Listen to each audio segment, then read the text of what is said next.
I always wanted to make my own game, but even though I'm a software engineer, I never have. My brother Ryan and I spent countless hours playing pretty much anything we could get our hands on. But now I'm a big boy. So instead of wasting my time with games that other people create, I can spend even more time 3D printing my own case, making all the pixel art, and developing the game myself. Let's do this. So naturally, to get started, I teleported back to my office and got online to look for the stuff I needed to make my own Game Boy game. It took a bit of looking, but I found this website called Funny Playing, which had this MBC5 flash cart. Don't ask me what that is, cause I don't know. But basically it's a board with a chip that can play Game Boy games like the hardware expects. It'll also fit inside this little shell I found on printables. To actually put the game onto this board, I'll also need like a cart flasher or something. This will take the game files and install it onto the board somehow. Again, I don't know how it works. Alright, well I just placed that order, and it's gonna take a little bit of time to get here. So I've got a little bit of time to kill, you know what I'm thinking? I think I'm gonna get a little vibe coding going and build a fighting game so I can go show it to Ryan. And I'm gonna put in some really special characters. Got some good ideas up here in this noggin, you know, and now with the power of AI, a lot of them can come out into the real world. But also Ryan and I used to play games like Tekken all the time, so, you know, it'll be fun to show him who's boss still. Hey, I'm just saying, back then I won all the time, and even today I probably win all the time. And I think I'm gonna make it like pretty much impossible to win, so you know, prank the little bro a little bit, you know what I mean? You know, go ahead. Alright, let's get down to business. I know how some people feel about AI, but it's literally insane what it's doing. I mean, don't get me wrong, they're starting to get pretty stingy with tokens in the last few weeks, but a literal whole game with some pixel art from Nano Banana, that would have taken me weeks back then. This game got written in JavaScript, and it's really not even that much code, but it came together nicely. Of course, I have the legendary Matthew. Oh yeah, I forgot to fix that transparent background, but that's my fault. And then you got Ryan, you got the unbeatable printer bot, and if Ryan somehow gets through all those, Brian Mayhem is there to clean up the mess. Then you start the fight and you have a few options to choose from to try and get to the next battle. Can't beat it. It's impossible. You gotta beat 3 guys if you want to be called the champion, and I lose pretty much every time, so it's time to teleport back to Ryan and let him play it. 3, 2, 1. I'm back. Dang. I didn't know what else to say. It's okay. So yeah, this game took me a long time to develop. I hope you like it. It's a little difficult, so you know, try not to get too mad. All right. So I think it's gonna take him quite a while to beat this. I just beat it though. But I already won. How'd you do that? It was easy. I made this game like super hard difficulty, and I worked on it for hours. This is the hardest level? Yeah. Oh no, it's super easy. There's 4 buttons. I thought I was coming to see Ryan and not Ryan 3000. What's going on I'm here? a pro gamer now. Dude, this is so easy. Printer bot is a bum. Hey, you can go quick. Woohoo! Not only did I think it was going to be hard, I thought he was going to enjoy it more than that. Dang, dude. No lag. I got to go back home. I'm going to make the hardest game of all time. He's not going to be able to beat this one. Woohoo! That guy.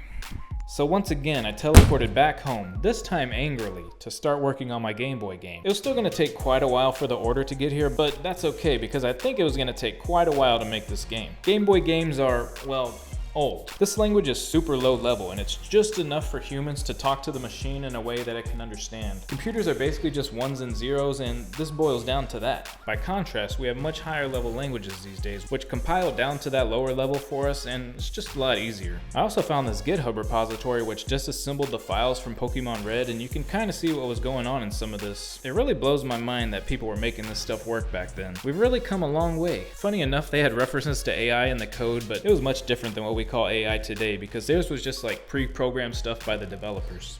I actually had to write a little bit of assembly for one of my classes in college. It wasn't really like real assembly, it was like a toy assembly language called Y86, which is I guess like a joke because the computers work in x86, but you know, whatever. So yeah, I think the concepts were the same, but needless to say, I don't remember none of that. I blocked some of that stuff from memory. Those stuff was difficult. Some of those tests back in college.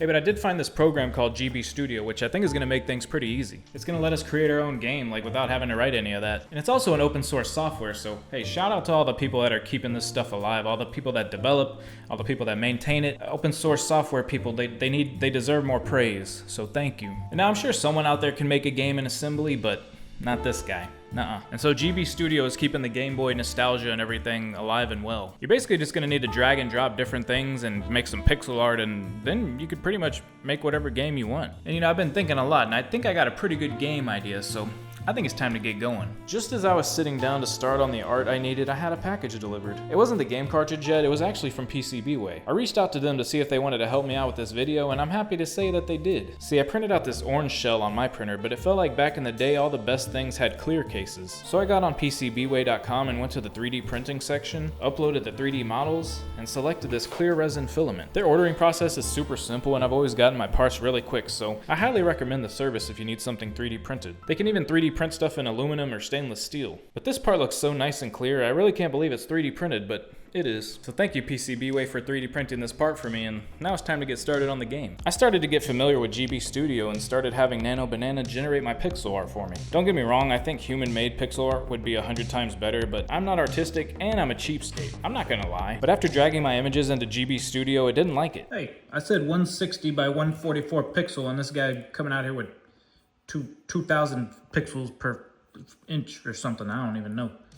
This ain't working. I was expecting sprites that were way smaller than what Nano Banana was giving me, so I found Pixel Lab, which was actually made for this kind of stuff. I started having it generate my characters, enemies, and maps. The characters were pretty good, but the backgrounds had a little bit too much details, so I ended up having to edit them a bit with this app called ACPrite. I don't know how to say that. ACPrite? ACPrite. I don't know, but I actually really like working with this software. If I was more into pixel art and all that, it would be a must. That's what I've been doing. It's a lot of work, but it's gonna be worth it. All right, I think I got all the characters, all the art I need. I think we're good to go. Ooh, my back. I'm getting old. My back's hurting. Now you stretch. So I still need to make the title screen and everything, but I think I can tell you pretty much how the game's gonna go. It's basically gonna be two brothers. Oh, hold on, two brothers. That sounds pretty good. I might call it two brothers. But anyway, there's two brothers. There's an older one.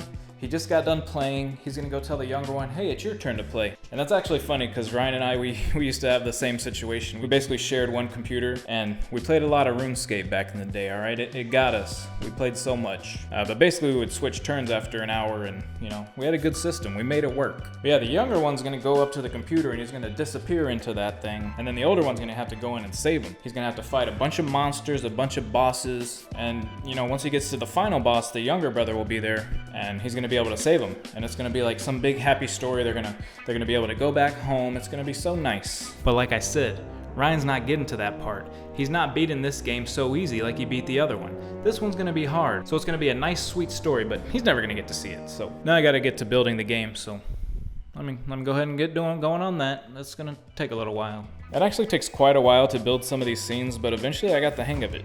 This is taking quite a while. For example, here's all the commands for my battle screen. It's pretty self-explanatory though. You're just showing which character or sprite you need, setting the variables up, and moving characters around when you need to. Hey, but it's a lot better than writing assembly, I can tell you that much. And by the time I finished it, the order from Funny Playing was here. Alright, so it's perfect timing. The pieces that I need are here. So here's a little board. You can see it's like in the shape of a Game Boy cartridge, and it just fits in there. It's just like a Game Boy cartridge. It's just like the good old times. So look, it fits on this one perfectly. It's the same idea. I mean, it's probably not the same stuff that's in here, but you know, similar. I would take this apart, but like I said, it's my favorite game. I don't want to mess it up. I love this game. So basically somewhere on one of these chips, my game is gonna live. This one also, you can like save to this. So in the old times, I think there was a battery in the Game Boy cartridges, so the game cartridge was always on. If your battery dies, then you lose your save data. That's how they used to work. But now there's like memory on here that keeps it all the time. And then you got this thing. You know how when you like burn a CD, or even when you just copy stuff over to an SD card, it's copying it over into memory. So this special thing is gonna tell the chips on this board, or some component on here about the files that we need. And it's gonna put them all into here in the right place. It's got this cool little screen, and I was supposed to buy buttons for it, but hey, I made it work. I use a screwdriver thing. So basically you're gonna take your files from GB Studio, it's gonna build a ROM, and then you're gonna drop that onto the SD card. You're gonna put the SD card into here, and then this burn master is gonna take it from there. And to get everything ready, I even printed out my little title screen onto here. I did finalize it, I called it Two Brothers. One's stuck in there, and the other one's trying to get them out. I hope it fits in the Game Boy though. I printed it at 1mm, which doesn't sound like a lot. Probably shouldn't have done so many layers, and it might have fit, but we're gonna have to find out. Speaking of Game Boys, I don't have any, but I actually know Ryan has his blue one from childhood, so let me go grab that. All right, let me just do one of these. Okay, and then it should be in here somewhere.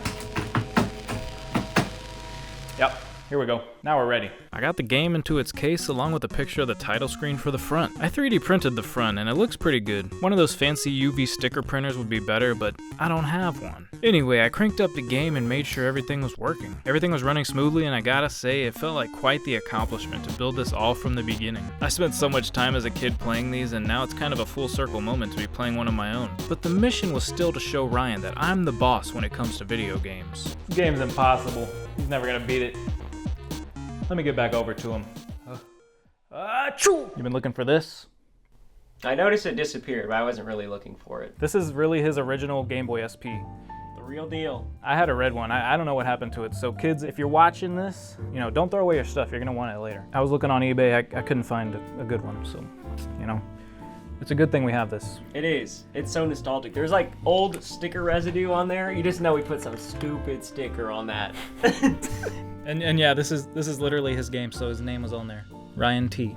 I don't know if you could read that. But... It's upside down. Well, the name is upside down. Oh! The name is upside down. Oh, so it was right side up. Yeah. Something's it's all about upside perspective. down. That's right. I had gold. My gold is gone. How do I have all your stuff, but I have none of my own? It is crazy. That is crazy. And we had one of those purple Game Boy Advances, like it was purple blue, whatever color. Kind of see-through? Yeah. That was a good one. That was the Game Boy Color. And then, but we had the Advance that was like blue. You remember that one or no? Game Boy Advance that was blue? It's not this one? No, it was like, that's like those rectangular almost ones. Like, I don't remember that one. Maybe I have that one. Was it more of an indigo? Yeah. Okay, I actually do remember that. Yeah. Yeah, we played some good games on these bad boys. Good times, simpler times. Yeah, those were the days. Those were the days. Trying to beat the Elite Four. Got so scared. No AI in that. No AI in here. You know, I've been hard at work making this game. Two brothers? 2 brothers. Wow. So I know my last game wasn't up to snuff. You beat in like 5 seconds. It was 5 seconds. So I'm not having that again. So I know you were trying to talk bad on my other game. So this time, it's not gonna be so fun. Good luck. Thanks. Oh my gosh. He started playing my game and I was ready for those bosses to tear him apart, but as I watched him play it, I started to remember all the joy we used to share when playing games together. Wait, I forgot. I needed to fix something. Sorry.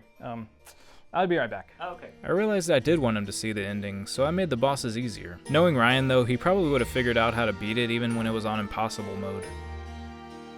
When you get older, you don't get as many of these moments, and you need to cherish them when you do. It's also easy to forget to tell the people you love and care about how you really feel, and sometimes it takes building an entire game for you to realize that you haven't told them in a little while.